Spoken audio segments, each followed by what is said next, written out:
Iran के मुख्तलिफ शहरों में धमाके दी आवाज़ा। खबर एजेंसी के मुताबिक तेहरान में भी धमाके दी आवाज़ा सुनिया गई।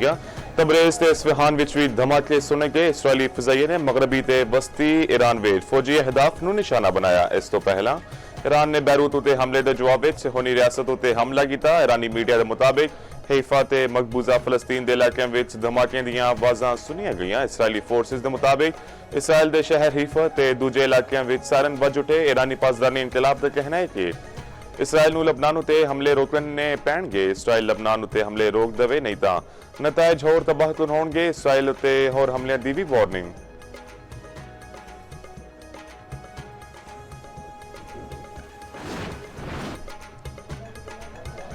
ईरानी वजीर खारजा का बरतानवी तुर्क ते पाकिस्तानी हुकाम नाल राबता। अरब मीडिया के मुताबिक ईरानी वजीर खारजा का कहना है इसराइल वालों लबनान में जंगबंदी दियां कई खिलाफ वर्जियां कीतियां गईयां। ईरान के रद्द अमल के बाद उन्होंने बरतानिया तुर्किया ते पाकिस्तान के हुकाम नाल गल की। Telegram post which Abbas Araghchi का कहना है बरतानवी वजीर खारजा ते तुर्क वजीर खारजा हतलान फिदान नाल गल विच उन्होंने यह भी आख्या कि पाकिस्तान के फील्ड मार्शल सीधा समूनी नाल भी गल हुई।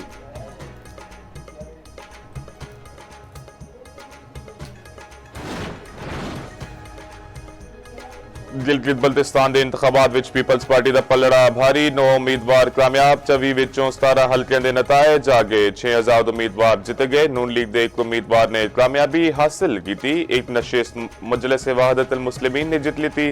गैर हतमी गैर सरकारी नतायज के मुताबिक GB 4 तो पीपल्स पार्टी के मोहम्मद अली अख्तर जित गए। इस्लामी तहरीक पाकिस्तान के मोहम्मद अयूब का दूजा नंबर।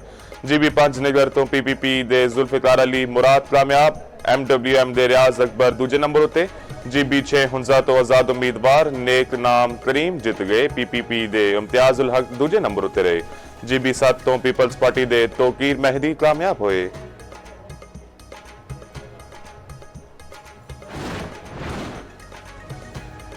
गिलगित बल्तिस्तान विच तीरां दी बारिश। चेयरमैन पीपल्स पार्टी बिलावल भुट्टो दा एक सुते पैगाम। उन्होंने आख्या GB विच पीपल्स पार्टी कली बड़ी जमात बन के उभरी है।